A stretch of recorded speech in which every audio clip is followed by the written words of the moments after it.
Hello everybody, my name is Rollock and welcome back to another episode of Banjo-Kazooie. In the last episode we finished everything in Gobi's Valley and as well as picked up the last Jiggy that we couldn't get in Freezeezy Peak. And in this episode we are going to be further delving into Gruntilda's lair because we have not actually opened up the next world. And in doing so we have to go through this note door. That requires 450 but we have 600, so simple enough. So heading into this new room right over here. First of all there's this guy's called a shrapnel. Not entirely certain about that though. But we want to go through this little pipe right here. And it does have like the little monster motif above it, so it is an entrance to a new world, but we currently can't get to there at the moment. So instead, we're going to be going through this tunnel just over here. This tunnel, in turn, will be leading us to the next puzzle for the next world. Which is quite a ways away through this tunnel over here. You don't really need to worry about losing breath here, as it's not all that far away, but here we are.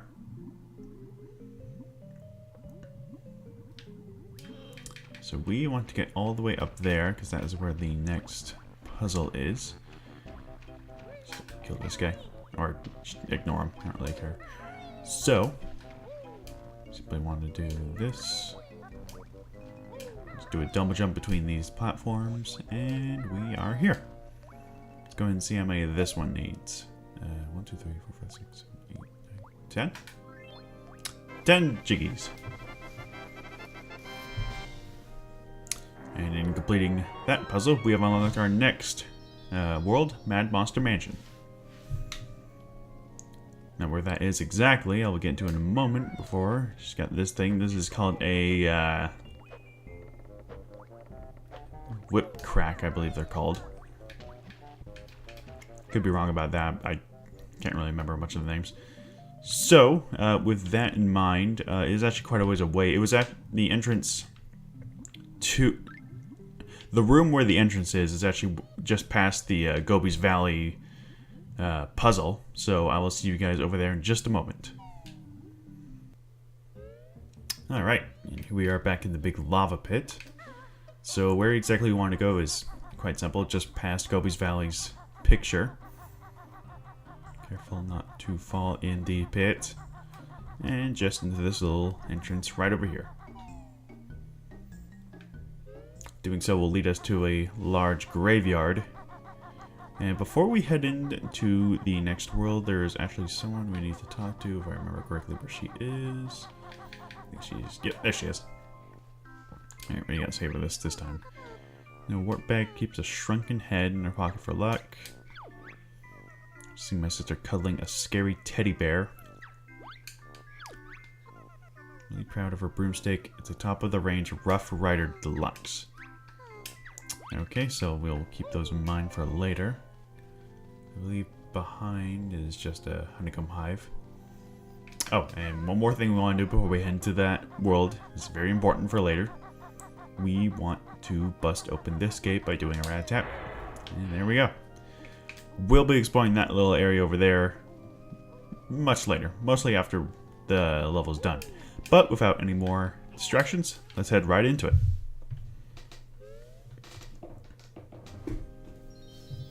Welcome to Mad Monster Mansion. This, honestly, this is my favorite level in the game.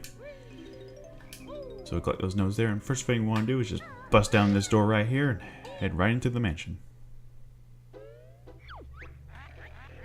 These two guests are rather dumb. Let's make sure they're unwelcome. So the gimmick here, that ghost up there is actually holding a Jiggy, so let's go and try to get it. Who woke Napper while he's sleeping? I can hear someone down there creeping. So yeah, it's because Napper, this fellow Napper, is awake. Well, he's apparently solidified himself, and we can't really get to him at this moment. So we'll just be collecting these notes along the way. Whoa. Come on, there we go. We'll just collect these notes, and we'll come back here a bit later. Not super later, but later enough. These windows right here, the ones that are lit up, you can smash them open and you can enter the mansion from different ways.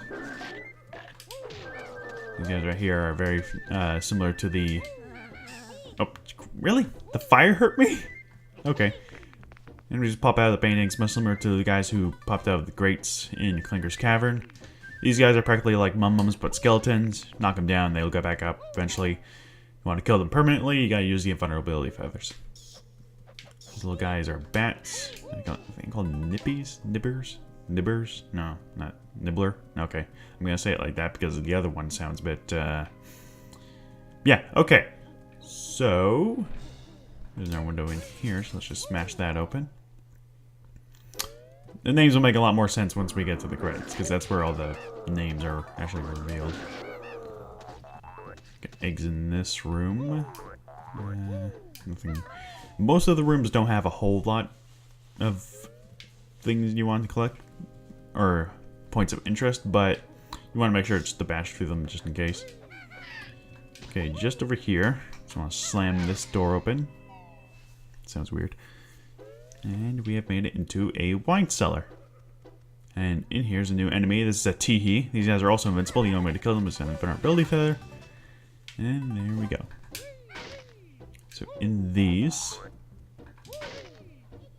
a lot of these wine caskets are a lot of collectibles to obtain. Including some feathers. I believe in this one is the... Nope, this one is the pink Banjo. This one contains a Mumbo token. And this one contains our first Jiggy of the level. Very nice. And just over on this thing over here, some notes. Let's go and collect those, and we'll be on our way. This level's actually kind of big. It might take a episode or two to actually get this area fully done, because there's a lot of backtracking to do in this level. So, let's just explore the entirety of the mansion as it is right now. Using the pipes, we're able to climb further up onto the second level of the mansion. And along the corners of these pipes are also some more notes. Or gutters, that's what they're called. So I'm going to smash open this window. Just, okay. This is the bathroom. Gurgle. Bear's too much fat to fit in Lago's mouth. We'll be getting into that a lot later. It's the pinnacle of this game's humor, clearly. So that area explored, we want to head just around over here. On the other side of the house is another window to break open. Another... Okay, we'll just do that then. Coming in here, our honeycomb piece of our honeycomb pieces of level, but ow. But we are too big to. Okay, we're too big to fit under these floorboards, so we're gonna have to find some way to get under there by a different means. What that mean is, you might have already figured out because it is quite simple to decipher. So just along here are some more windows for us to break. Banjo-Kazooie. Giving the ideal that it's okay to break into people's houses. It's not. Alright, so just in here's another Teehee. We'll just ignore it. Now he'll come after us. Let's take care of him right away. Grab another feather. Is there some notes in that corner? No, there isn't. Okay. Yellow Jinjo Buddy is up there, so we'll just use the shock pad and jump up to the top. Grab our buddy, and be on our way. Now, the Jinjos for this level are actually not all that spread out. If you play close attention... Oh, funny thing you can actually do with these guys is once they're boosted up like that, you can just do that. And that kills them right away. Yeah, the Jinjos aren't really all that spread out in this level. If you look around carefully, they're quite easy to find on this level. This is probably the easiest level for the Jinjos, aside from, I guess you could say, Mumbo's Mountain, probably. One more thing we want to do before we go and collect our Jinjo palette there is head to this window. This is the room with all the notes. So just make sure you go into this one, because this is where all the good collectibles are. Alright, moving on. So on the roof, there's a couple of things we can do. First of all things is grab our Jinjo. Our green Jinjo for this level. And using the shock pad, we can, come on, jump down the chimney. Enter a familiar place. We're back in Napper's room at the first floor. Just behind the fire is a Moba token. So what we need to do is carefully jump on these chairs because they're padded and they don't make much noise. Using that, let's go ahead and grab our Jiggy. Grunty's gold, how it's shown. She'll be mad now it's gone. Yes, I mind my boot I put up your useless spooky butt. They more or less don't rhyme. Aside from just have similar endings. Alright, so on top of the chandelier here is another extra live. This is the only purpose of the flight pad. It's the only purpose of the flight pad in this room. You could grab some eggs over there on the... what's it called? The fireplace. I forget what exactly it's called. Let's go ahead and grab that, be on our way, and explore more of the area. Where we want to go next, exactly, is actually the little hedge maze just to the left of the mansion. Just over here. Scattered across the entirety of the maze are a lot of notes, as well as some other collectibles like eggs and feathers. As well as some teehees. Let's go ahead and take care of them. I think there are 2 in the maze, so we'll come across the other one fairly soon enough. Our other Jinjo buddy, the orange one, is just over here. So, as I said before, they're really not all that scattered about. They're quite easy to find. The blue one's not even that far away from here anyways. There's a Mumbo token right there. There's a honeycomb hive over there. I think these are the last couple of notes, maybe. Go and take care of this guy. So he won't be any much of an annoyance if we ever come back here. I think... the golden feather, that's all we can collect in the hedge at the moment. A couple more things we want to do while we're still out here. Where can we head next exactly? Oh, we can head to this little area over here. Okay, so there's a weird thing about this water here. It's not this guy. This guy's easy. Oh, I never really showed this off. These are practically the same as the weird tendril-looking guys in Clanker's Cavern. You can simply just shoot 3. Alright, if they miss completely. Come on. 3 eggs will take them out, no problem. Now, this little pond here is very strange. I don't know why exactly, but if you do a ground pound while you're above it, you'll take damage. I don't understand why it's like that, because there's like... This is the most shallow piece of swimmable water, so it maybe has something to do with you colliding with the ground while you're also swimming, but... that doesn't make a whole lot of sense. Anyway, we want to use the shock pad, jump up here, and grab our last Jinjo.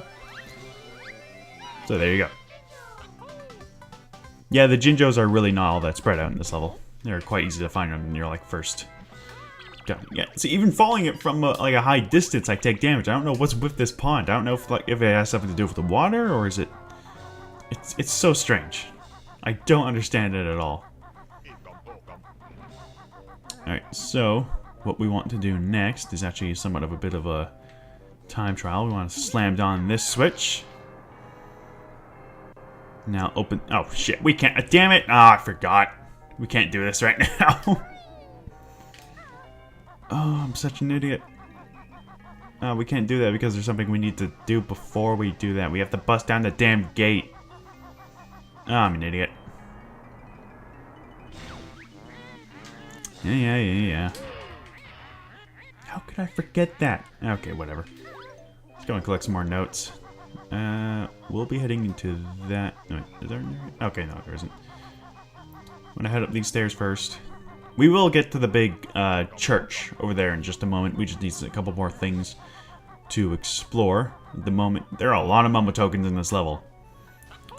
Surprise, surprise, Mumbo is in this level. So collect as many as you can. There are quite a lot. We had, I think, about 20 when we entered this area. I could be wrong about that. We'll just bust open the gate, why not? We can't really do anything in that little area just behind us. So we'll leave that for later. But yeah, there are a lot of Mumbles tokens in this level, so you have no problem if you're looking hard. So we bust open this door, we go into this little shed. It's quite a nice looking room, actually. I'll just go ahead and grab the notes along the corners here. Now, if you can't tell by the letters, we're going to be doing something very similar as to what we did in Treasure Trove Cove. This guy here is called Tumblar the Mighty. Solve the puzzle, and we get the... I'm not even on the thing! And it activated. That's... okay. So it's a very simple way to do. We just need to spell out Banjo-Kazooie while avoiding this guy, who is completely invincible, by the way. Don't even try to kill him. The N is just right there. The J, I believe, is in the corner right here. Okay, I've honestly never gotten hit by this guy, so I don't know why it's the recording curse. It's got to be that way. The K, here it is. This really isn't all that difficult. You just have an added annoyance with this guy here. He's running around, but if you pay attention to where he's going, he's no real issue. And you hit... I think if you hit the grunty panels, you take damage as well, so avoid those if you can. Just for the last couple of letters are just over here. And there we go. Yeah, puzzle complete. You can leave this place, take the infernal thing that he says. There is our, I believe, fourth Jiggy. Alright, making good progress. Now we can explore that church. Just over the corner. Around the corner. One of the words. It's one of the words. Just over here. And entering this area. Music changes a bit. I don't know exactly why it changes, but it does. So we want to destroy this gate down here. We're also going to go all around the church. What we want to do first is actually lay an egg in these guys. Thank you. No, he's not saying F you. He's saying thank you. Funny thing about these pots are voiced by Grant Kirkhope, who is also the composer for this game, and also the voice provider for Banjo. He had... While recording that line, they had him repeat it so many times because they really thought he was saying something else. So they had him repeat the line so many different times. I can only imagine what that was like in the booth. So, if you can't tell, we're obviously going to be getting a jiggy through these guys by making them all sprout flowers. Why'd I waste another feather? I still don't get why that's happening. Ooh, a mumble token. Kind of forgot that was there. Get in there. Come on. There we go. Got that mumble token. Actually, one of these stained glass windows are actually right here. You just want to head through this one. This really doesn't serve any purpose aside from just like a restock, I guess. So one up there, some more golden feathers, and we are out. You could take care of the chopper guys, but I don't really care about them.